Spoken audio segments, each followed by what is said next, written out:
वो अदनान दमीर खान महज एक अमीर और घमंडी आदमी है।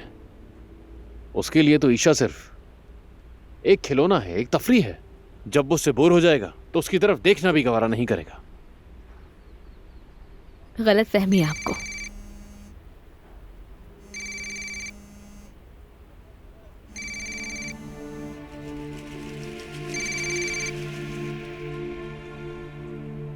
हाँ बोलो अदनान। ज़रूरत तुम कहाँ हो? मुझे घुटन हो रही थी, ताज़ा हवा लेने आई हूँ। ईशा को भी जरा ताज़ा हवा की जरूरत है, तो इसलिए हम उसे बाहर लेकर जा रहे हैं। हम उसे घोड़ों के अस्तबल पर लेकर जा रहे हैं। क्या तुम हमारे साथ चलोगी? नहीं, मैं तुम्हारे साथ ना जाऊं तो बेहतर है। ज़बरुद, अगर तुम नहीं जाओगी तो मेरे जाने का क्या फायदा? अदनान, मैं समझ रही हूँ सब, लेकिन कुछ वक्त अकेले रहना चाहती हूँ। समझने की कोशिश करो प्लीज।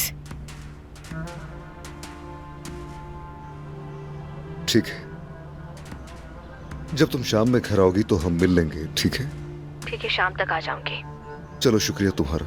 और सुनो, अगर तुम्हें इस्तबल आना हो तो मुझे फोन कर देना, ठीक है? ठीक है।